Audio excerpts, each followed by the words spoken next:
Bienvenidos, queridos televidentes, a otra enriquecedora sesión de Alimenta Nuestra Fe. Estoy emocionado de estar aquí con ustedes hoy y aún más emocionado de presentar a nuestro estimado invitado, el pastor Clark Van Wyck de la Capilla del Calvario en California. El pastor Clark ha sido una luz guía en la comunidad, compartiendo ideas profundas de las Escrituras que realmente nutren nuestra fe. Hoy, está aquí para adentrarse en un estudio cautivador que promete profundizar nuestra comprensión de la palabra de Dios. Muchas gracias por recibirme. Es un honor ser parte de este estudio especial. Nuestro recorrido por las Escrituras es un esfuerzo vital que fortalece continuamente nuestra fe y nos acerca más a Dios. Juntos, exploraremos verdades profundas que tienen el poder de transformar nuestras vidas. Sin duda, Pastor Clark. Y antes de sumergirnos en el estudio de hoy, queremos extender una invitación a nuestros televidentes. Estamos aquí para ustedes, no solo al compartir este estudio, sino también al apoyarlos mediante la oración. Si tienen alguna solicitud de oración o necesidad específica, no duden en comentar abajo. Nuestra comunidad está aquí para elevarlos en oración y estar a su lado. Así es. Creemos en el poder de la oración y estamos aquí para estar junto a ustedes en su camino. Dios escucha cada oración y, juntos, podemos elevarnos mutuamente ante su trono. Entonces, amigos, mientras nos embarcamos en este estudio iluminador con el pastor Clark Van Wyck, abran sus corazones para recibir la sabiduría y revelaciones que la palabra de Dios tiene para ofrecer. Y recuerden, no están solos, ya sea en las ideas del estudio o en las solicitudes de oración personales, nuestra comunidad está aquí para ustedes. Comencemos. Salmos, capítulo 1. Abramos nuestras Biblias en el libro de Salmos, capítulo 1. Estamos todavía en la segunda sección principal del Antiguo Testamento.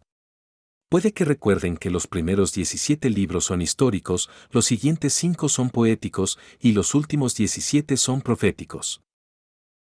Y todavía nos encontramos en la sección de los 5 libros de poesía, Job, Salmos, Proverbios, Eclesiastés y Cantar de los Cantares. Cuando hablamos de libros de poesía, no nos referimos a rimas como las de las canciones infantiles. No, en la idea hebrea, la poesía a menudo nos llega a través de paralelismos. En otras palabras, un versículo o una idea se construye sobre el siguiente versículo o la siguiente idea. Y muchas veces nos llegan mediante contrastes o comparaciones, aunque hay muchas otras formas de paralelismo, por supuesto. Ahora, cuando llegamos al libro de Salmos, es un libro bastante extenso. De hecho, en estos 150 capítulos hay 2458 versículos. Me preguntaron si íbamos a llegar al versículo 5 del capítulo 1 hoy. Miren, queremos terminar esto antes de que todos muramos. Lo que quiero decir es que la mayoría de los salmos fueron escritos por el rey David. Escribió alrededor de 77 de ellos. Aunque muchos de ellos tienen autores desconocidos, sabemos que Ezequías, Coré, Etán, Moisés y Asaf, entre otros, escribieron algunos de los salmos. Pero estos 150 capítulos que tenemos en nuestro libro están divididos en 5 libros. Según la forma de pensar hebrea, son 5 libros separados de poesía en los 150 capítulos, y lo que tenemos es el libro de los Salmos.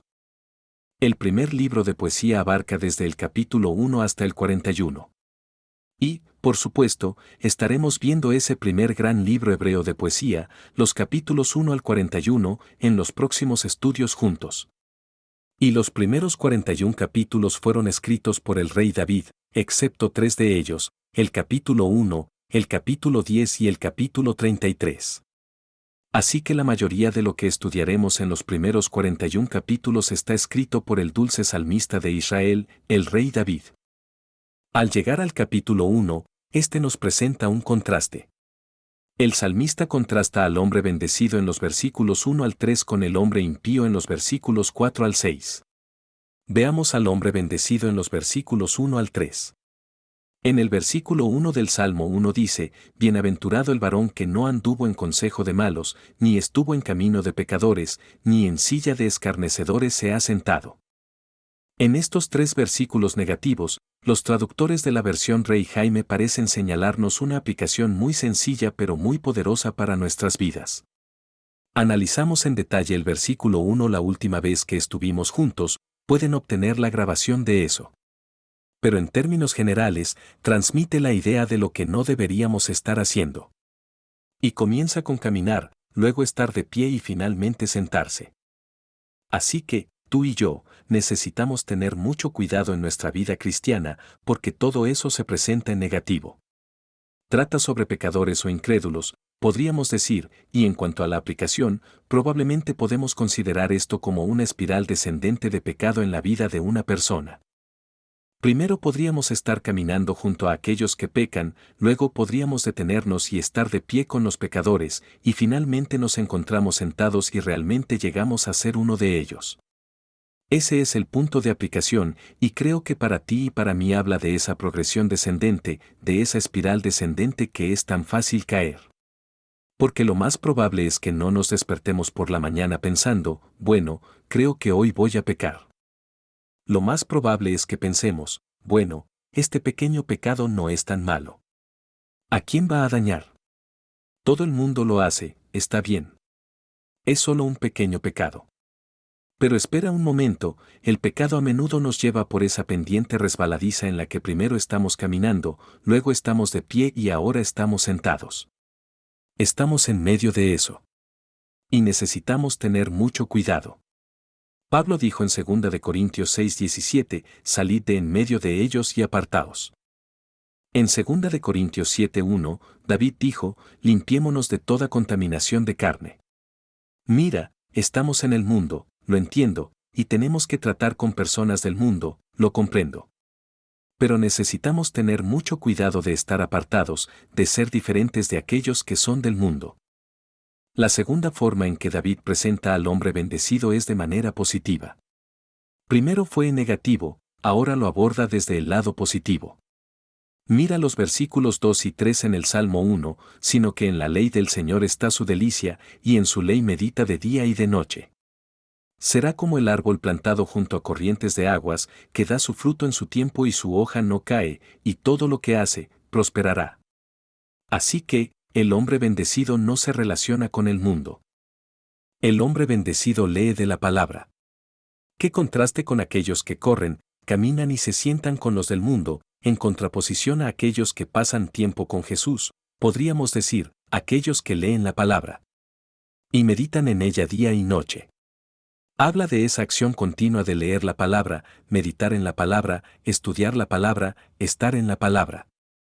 La idea aquí es que si queremos ser bendecidos, necesitamos estar en la palabra de Dios, porque la palabra de Dios es el manual de instrucciones para la vida. La palabra de Dios es verdad. La palabra de Dios es vida. Y si recurrimos a cualquier otra fuente para la satisfacción, la fuerza o el aliento, aparte de la palabra de Dios, siempre nos quedaremos cortos. Pero si queremos ser hombres bendecidos, necesitamos sumergirnos en la palabra y, lo que es más importante, permitir que la palabra se sumerja en nosotros. Y observa el resultado, el subproducto de eso, en el versículo 3, será como árbol plantado junto a corrientes de aguas, que da su fruto en su tiempo y su hoja no cae, y todo lo que hace, prosperará. Cuando bebemos de la corriente de la palabra viva de Dios, seremos alimentados por la palabra de Dios. Daremos fruto, como dice la palabra de Dios, seremos productivos, seremos fructíferos y seremos firmes como ese árbol, sólidos, incapaces de ser arrancados por la corriente de agua viva. Nos alimentaremos constantemente, no nos marchitaremos, no nos secaremos, no nos iremos volando. Produciremos el fruto de la palabra de Dios y lo que hagamos, según el final del versículo 3, prosperará. Puede que no prosperemos físicamente, puede que no prosperemos económicamente, pero sin duda prosperaremos espiritualmente. Creceremos y maduraremos, seremos fuertes, audaces y valientes, y daremos fruto, lo cual glorifica a Dios. Qué hermosa imagen del hombre bendecido.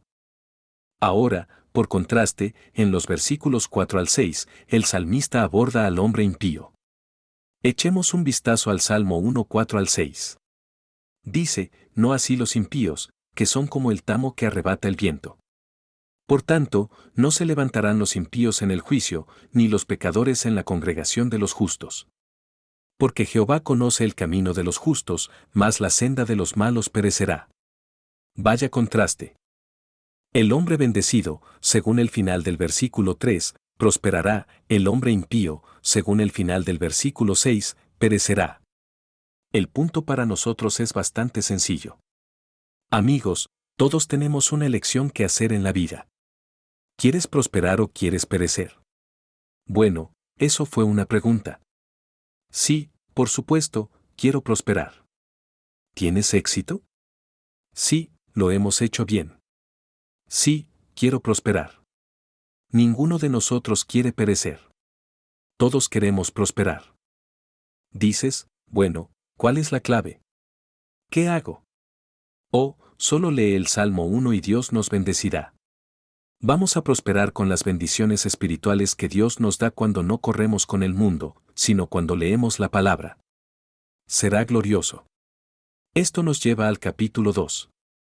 Ahora el capítulo 2 es un salmo muy mesiánico. Sabemos, según Hechos 4:25, que después de que Pedro y Juan fueran liberados del Sanedrín y regresaron con sus compañeros, Pedro citó el Salmo 2. Y lo atribuyó al rey David. Entonces sabemos que David lo escribió, según Pedro. Y como mencionamos, es un salmo muy mesiánico, trata sobre el Mesías, sobre el Cristo, Jesús mismo. Y hay 3 secciones simples en el capítulo 2 que tratan sobre el Mesías. La primera sección involucra el rechazo del Mesías. El rechazo del Mesías está en los versículos 1 al 3. David dice, ¿por qué se amotinan las naciones y los pueblos piensan cosas vanas? Se levantarán los reyes de la tierra y príncipes consultarán unidos contra Jehová y contra su ungido diciendo, rompamos sus ligaduras y echemos de nosotros sus cuerdas. Ahora, como mencionamos, Pedro cita esto en Hechos 4, no solo para validar el hecho de que David lo escribió, sino para traer gran consuelo a los discípulos en vista del hecho de que el Sanedrín, los líderes religiosos de los días de Jesús, rechazaron a Jesús como el Mesías. Eso es por lo que Pedro citó esto. Dice, ¿por qué se amotinan las naciones contra el Mesías? ¿Por qué rechazaron nuestros líderes religiosos a Jesús como el Cristo, el Mesías? Y la razón por la que lo hace es para cumplir la profecía. Por eso Pedro lo citó, porque estaba destinado a suceder. Aquí nos dicen 1000 años antes de que Cristo naciera, que sería rechazado, que las naciones se amotinarían contra él, que maquinarían cosas vanas. Ahora, en un sentido, esta profecía se ha cumplido en Hechos 4. Sin embargo, también parecería que hay un cumplimiento futuro de esta profecía cuando las naciones una vez más se amotinan contra el Mesías, maquinan cosas vanas y tratan de enfrentarlo. ¿Cuándo sucederá eso? Al final de la tribulación, en Apocalipsis 19:11 se nos dice que la bestia, el anticristo, va a reunir los ejércitos del mundo contra el Mesías. Ahora sabemos el resultado. Jesús gana, leemos el final de esta historia, sabemos lo que sucede en Apocalipsis 19. Sabemos que Jesús destruye los ejércitos del mundo y establece su reino milenario, el reinado de Cristo durante 1000 años en la tierra, según Apocalipsis 24. Por cierto, tú y yo estaremos con Él cuando suceda. Tendremos cuerpos glorificados, como se nos dice en Filipenses 3:21. Gobernaremos sobre hombres y ángeles durante esos 1000 años, según 1 Corintios 6:2 y 3. Gobernaremos y reinaremos sobre todos aquellos que salen de la gran tribulación, que sin duda se refiere a los 144,000 según Apocalipsis 7:1 al 7, así como a un tercio de la población judía según Zacarías 13:8. Pero estoy seguro de que Sally lo cubrirá mañana en su estudio de Apocalipsis 19 para mujeres, así que estén atentas. Más sobre eso mañana. Ahora pasemos al tercer y último aspecto del capítulo 2, que involucra la respuesta al Mesías. La respuesta al Mesías está en los versículos 10 al 12. David dice, ahora pues, oh reyes, sed prudentes, admitid amonestación, jueces de la tierra. Servid a Jehová con temor y alegraos con temblor. Honrad al Hijo, para que no se enoje y perezcáis en el camino, pues se inflama de pronto su ira. Bienaventurados todos los que en él confían. ¿Qué respuesta deberíamos tener hacia el Mesías? Si queremos responder sabiamente al Cristo, al Mesías, debemos servir al Señor, besar al Señor, confiar en el Señor. En otras palabras, toda nuestra vida debe girar en torno al Señor. Necesitamos poner a Jesucristo en primer lugar y ante todo en todo lo que hacemos, en casa, en el trabajo, en la escuela, en el juego, incluso en vacaciones. Mira, no estoy diciendo que no nos divirtamos como cristianos, y no estoy diciendo que no debamos enfocarnos en la tarea en cuestión. No me malinterpretes. Pero incluso en el trabajo, incluso en vacaciones, donde sea que estemos, siempre debemos tener en mente que Jesús está justo ahí. Siempre está con nosotros, como nos dice Hebreos 13. Nunca nos dejará, nunca nos abandonará, según Hebreos 13:5. Y por eso debemos ponerlo en primer lugar. De hecho, eso es exactamente lo que Jesús nos dice que hagamos en Mateo 6:33. Dice que busquemos primero el reino de Dios y su justicia, y todas estas otras cosas nos serán añadidas. Ahora pasemos a los capítulos 3 y 4. Parece que los capítulos 3 y 4 realmente van juntos, porque en 2 de Samuel 15 al 18 tenemos la historia de cómo el hijo de David, Absalón, bajó a la puerta de la ciudad. Ahora, las puertas de la ciudad son donde ocurren las transacciones, es donde los jueces se sientan y dictan sentencias para el pueblo. Bueno, Absalón, este apuesto joven, va a las puertas de la ciudad y asume en cierta medida el lugar de su padre, el rey. Comienza a dictar sentencias y a ganarse el favor de la gente, robando pronto sus corazones. Posteriormente, lidera una revuelta, una rebelión contra su padre David, desde el área de Hebrón, al sur de Jerusalén. De hecho, justo esta noche estaba hablando con mi nieta Maquena sobre los Salmos 3 y 4, y me preguntó si era el que trataba sobre Absalón. Le dije, vaya, ¿cómo lo sabes? Y ella dijo, soy tu nieta. Así que los capítulos 3 y 4 parecen encajar bastante bien con la historia en 2 de Samuel 15 al 18 que trata sobre el rey David y la rebelión de Absalón. Y en los capítulos 3 y 4 simplemente mencionamos dos cosas. En primer lugar, vemos que David clama al Señor. Eso está en el capítulo 3. David clama al Señor. Echen un vistazo al Salmo 3:1, donde dice, Jehová, cuánto se han multiplicado mis adversarios. Muchos son los que se levantan contra mí. Muchos creen que Selah es una palabra musical que denota una pausa o un estribillo. No estamos seguros de qué significa exactamente, pero muchos estudiosos creen que se usa musicalmente para detener la música y que, mientras leemos los salmos, detengamos la lectura en este punto y reflexionemos sobre lo que David está diciendo. Así que Selah. Pero en el versículo 3, tú, Jehová, eres escudo alrededor de mí, mi gloria, y el que levanta mi cabeza. Clamé al Señor con mi voz, y Él me respondió desde su monte santo. Selah. Vaya, eso es algo sobre lo que detenerse y pensar. Dios nos escucha, increíble. En el versículo 5, me acosté y dormí, desperté, porque Jehová me sustentaba. No temeré a los 10,000 de gente que pusieron sitio contra mí en derredor. Levántate, Jehová, sálvame, Dios mío, porque tú golpeaste en la mejilla a todos mis enemigos, los dientes de los perversos quebrantaste. Las salvaciones de Jehová, sobre tu pueblo sea tu bendición. Selah. Así que aquí, David habla sobre sus problemas, y vaya, tenía problemas. Su propio hijo se estaba rebelando contra él, sus enemigos lo estaban acechando, la angustia lo rodeaba por todas partes. ¿Qué hace él? Clama al Señor. ¡Qué gran cosa hacer! Miren, en el momento en que las cosas van mal en nuestra vida, siempre es bueno clamar al Señor. No solo clama al Señor, sino que también aquí vemos que confía en el Señor. David confió absolutamente y creyó que Dios iba a cuidar de él, velar por él, protegerlo. David entendió que Dios siempre estaba con él. Y saben, creo que tal vez Pablo captó esto un poco en Romanos 8:31 cuando dijo, si Dios está con nosotros, ¿quién puede estar contra nosotros? Ahora, en el capítulo 4, vemos la segunda parte de esta canción. En primer lugar, David clama al Señor. Ahora, en el capítulo 4, David escucha al Señor. Echen un vistazo al Salmo 4:1. David dice, respóndeme cuando clamo, Dios de mi justicia, en la angustia me has aliviado, ten misericordia de mí, y oye mi oración. ¿Hasta cuándo, hijos de los hombres, volveréis mi honra en infamia, amaréis la vanidad y buscaréis la mentira? Selah. Pero sabed que Jehová ha escogido al piadoso para sí, Jehová oirá cuando yo a él clame. Temblad, y no pequéis, meditad en vuestro corazón estando en vuestra cama, y callad. Selah. Ofreced sacrificios de justicia, y confiad en Jehová. Aquí, David proclama que escucha al Señor. Siempre es bueno clamar al Señor, pero es bueno escuchar al Señor. A veces, creo que no escuchamos al Señor porque no nos detenemos el tiempo suficiente para escucharlo. Lanzamos esa oración, decimos, está bien, Señor, han pasado 25 segundos, ¿qué pasa? Pero Dios quiere hablarnos.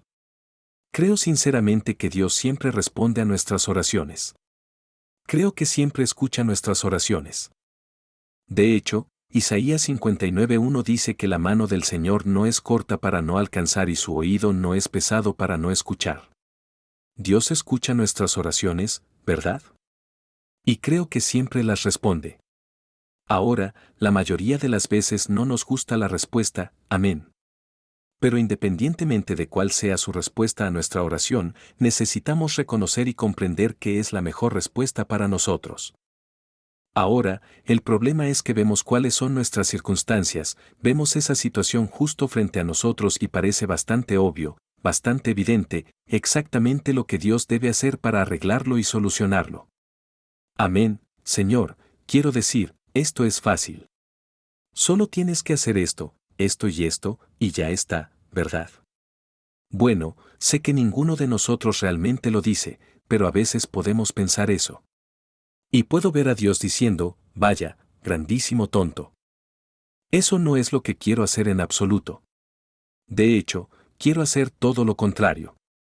Pero como hijos de Dios, necesitamos comprender que Dios está en el trono y Dios sabe lo que está haciendo. No siempre estoy seguro de lo que hace o por qué lo hace, pero qué tonto es de mi parte cuestionar sus decisiones, como si supiera más que Él. ¿Estás bromeando? Isaías 55:8 y 9 dice que sus pensamientos no son mis pensamientos, sus caminos no son mis caminos. Mira, no siempre estoy seguro de lo que Dios está haciendo, pero sé que siempre tiene lo mejor en mente para todos nosotros, ya sea que lo clasifiquemos como bueno o como malo. Y aquí, David comprendió que Dios escuchó su oración y, a pesar del resultado, el resultado, según el final de los versículos 8 y 9, fue alegría, paz y seguridad. No pierdan eso, alegría, paz y seguridad. Y supongo que, en última instancia, todos necesitamos dar ese paso atrás y decir, está bien, Dios, aquí está mi situación. Clamo a ti, aquí está mi problema, aquí es lo que estoy enfrentando. Porque Dios, sin duda, quiere escuchar de nosotros. Quiere escuchar todos nuestros problemas, porque nosotros somos importantes para Dios y vertemos nuestros corazones ante Él y explicamos toda la situación. Y le pedimos su ayuda, le pedimos que intervenga, le pedimos que interceda, y le decimos, Señor, haz esto, arregla esto, y esto, y esto. Y esto está bien, no malinterpreten esto es lo correcto y lo justo.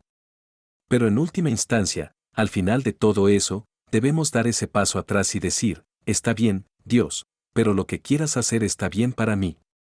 Sin importar cómo elijas trabajar en mi vida, Señor, estaré bien con eso. Y cuando realmente llegamos a ese punto en el que realmente entregamos nuestras vidas a Dios y decimos, Dios, lo que quieras hacer conmigo está bien, de cualquier manera elijas trabajar en mi vida, estaré bien con eso.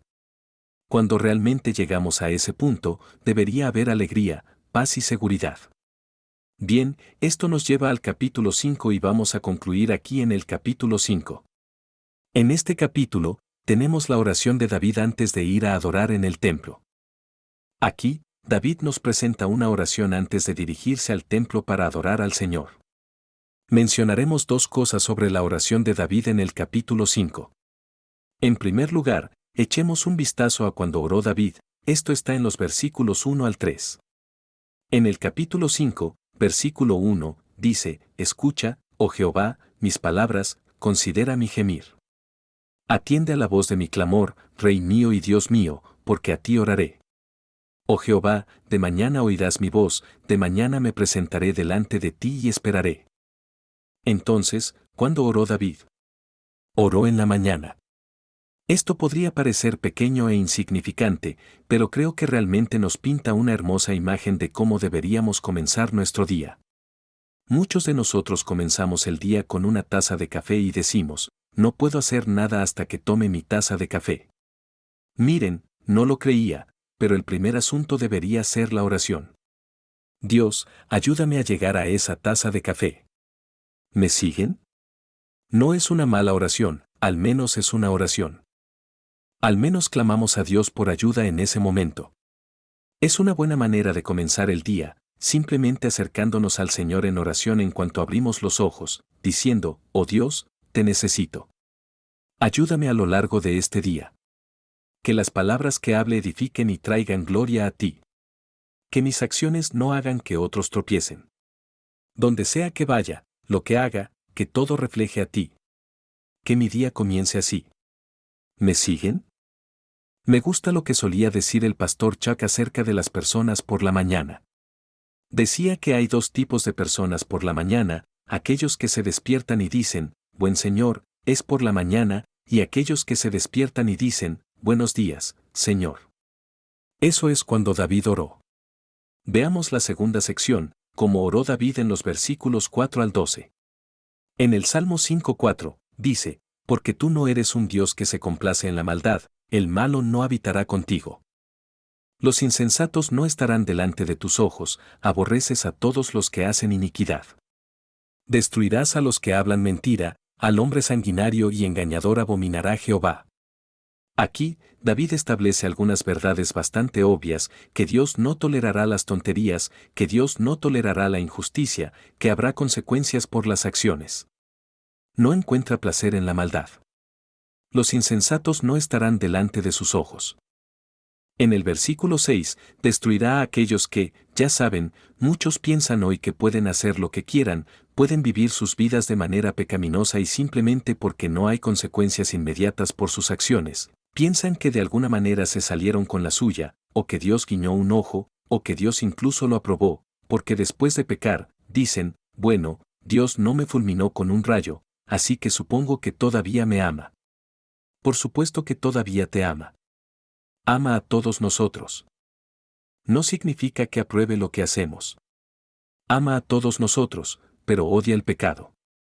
Nos estamos engañando si pensamos que de alguna manera podemos vivir nuestras vidas como queramos, hacer lo que queramos y llevar un estilo de vida pecaminoso y pensar que, debido a que no estamos experimentando consecuencias inmediatas, de alguna manera Dios está de acuerdo. No, un día, ciertamente, Romanos 2:6 dice que Dios recompensará a cada persona según sus obras. Y vaya, esta es una gran llamada de atención. Esta sección continúa, miren el versículo 7, pero yo por la abundancia de tu misericordia entraré en tu casa, adoraré hacia tu santo templo en tu temor. Jehová, guíame en tu justicia, a causa de mis enemigos, allana delante de mí tu camino.